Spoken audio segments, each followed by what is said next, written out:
سلام الله عليكم متابعي كيفاش بلان تيفي. عدت إليكم من جديد مع آخر مستجدات الكرة الوطنية والعالمية، وجاء في أبرزها انتفاض منتخب الأرجنتين بصدارة تصنيف الفيفا، وتراجع للمنتخب المغربي، وقفزة كبيرة لمنتخبي قطر والأردن، وكذلك استقالة المدرب التونسي فوزي البنزرتي من تدريب الوداد الرياضي، والجيش الملكي يستعيد نغمة الانتصارات، والرجاء الرياضي المنقوص عدديا يعبر مطب المغرب الفاسي، ولاتزيو يفوز على بايرن ويعيده 12 عاما للوراء، بالإضافة إلى جلسة بين وكيلي آراوخو والمدير الرياضي لبرشلونة، وريال مدريد يضع خطة لوداع مودريتش.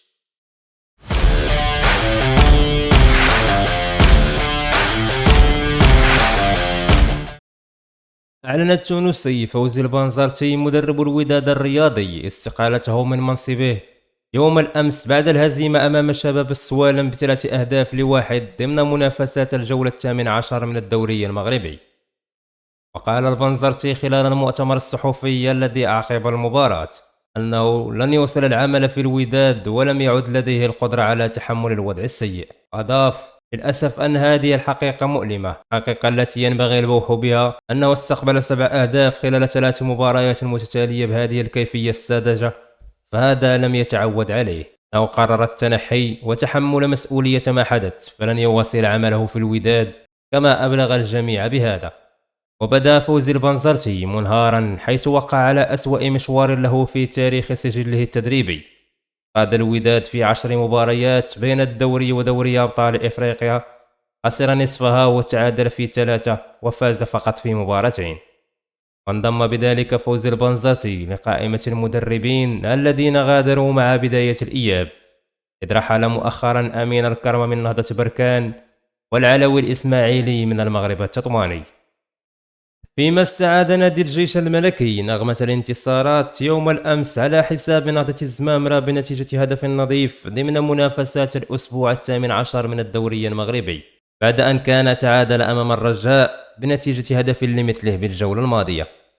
وانتظر الجيش الملكي حتى الدقيقة 63 ليسجل هدف الانتصار عن طريق قائده ربيع حريمات، الذي عاد من الإيقاف من ركلة جزاء، وضمن الفريق العسكري البقاء في صدارة الترتيب برصيد 40 نقطة. وفي الوقت ذاته تفاقمت أزمة نتائج الزمامرة الذي خسر للمباراة الثالثة تواليا برصيد 19 نقطة في المركز 11.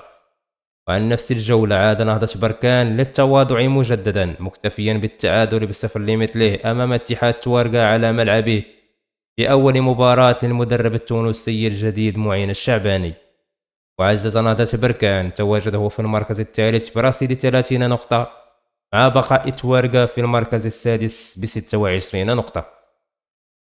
ونجح الرجاء الرياضي في الفوز بنتيجة هدف نظيف يوم الأمس على المغرب الفاسي خلال المباراة التي جمعتهما على ملعب برشيد البلدي. وانتظر الرجاء بعد إهداره لعديد من الفرص السهلة حتى الدقيقة 37 للتسجيل بواسطة لاعبه آدم النفاتي بعد ركلة حرة وصلت إليه داخل منطقة العمليات ليسددها زاحفة في مرمى المغرب الفاسي.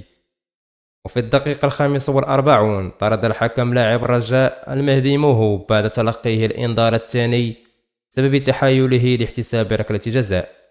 أمام النقص العددي للرجاء سيطر المغرب الفاسي وضغط إلى أن تألق الحارس أنس الزنيتي حال دون تعادل بعد أن صد العديد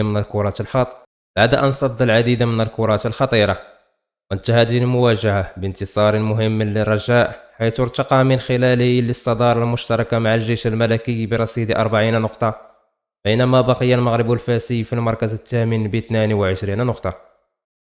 وفي سياق مغاير، ألحق لاتسيو رقما سلبيا ببايرن ميونخ بعد تغلبه عليه بهدف نظيف مساء أمس الأربعاء في ذهاب ثمن نهائي دوري أبطال أوروبا. جاء هدف الفوز بأقدام شيرو إيموبيلي مهاجم النسور الذي تمكن من تسجيل الهدف من ركلة جزاء. وبحسب شبكة سكواكا للإحصائيات، فإن لاتسيو بات أول فريق يتمكن من الفوز على بايرن ميونخ في مباراة ذهاب دور 16 منذ 12 عاما، عندما سقط البافاري أمام بازل. وأضافت أن لاتزيو أصبح أول فريق إيطالي يتغلب على بايرن في أوروبا منذ 13 عاما عندما فاز إنتر على البافاري. وأشارت الشبكة إلى أن هذا الانتصار هو الثاني فقط في تاريخ مشاركات لاتزيو بالمراحل الإقصائية في دوري أبطال أوروبا، ومن المقرر أن يحل لاتزيو ضيفا على بايرن ميونخ في موقعة الإياب ملعب أليانز أرينا يوم 5 مارس المقبل.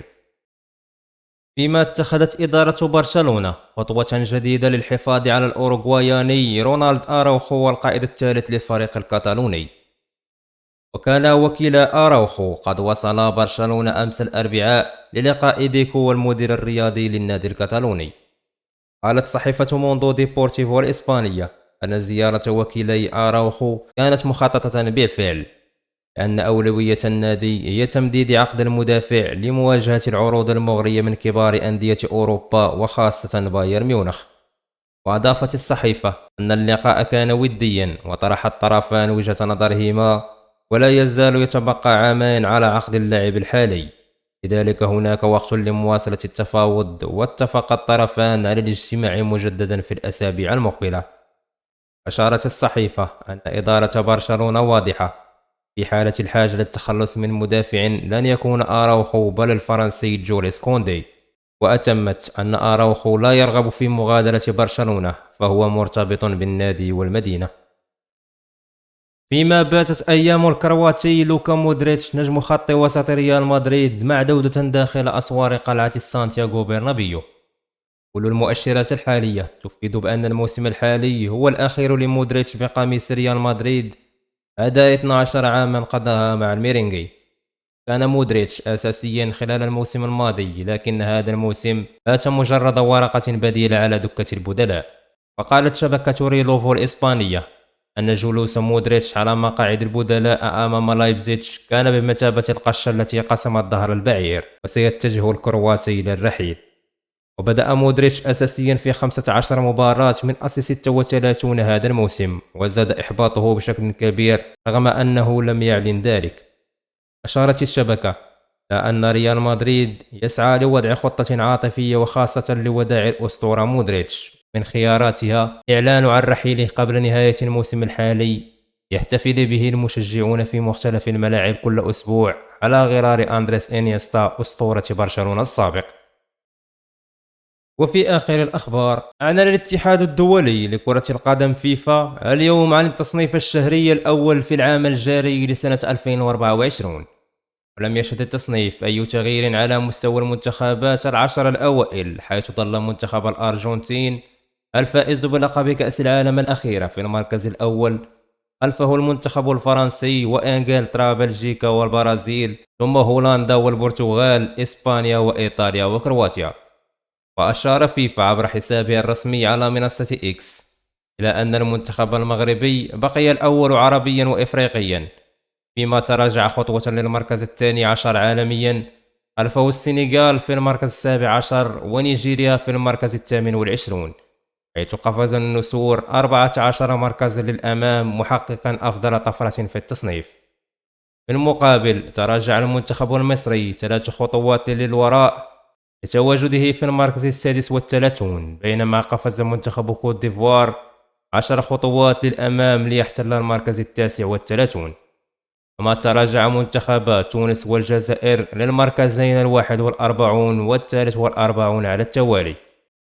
فيما قفز المنتخب القطري الفائز مؤخرا بكأس آسيا 21 خطوة ليحتل المركز السابع والثلاثون عالميا والخامس آسيويا، بعد كل من اليابان وإيران وكوريا الجنوبية وأستراليا.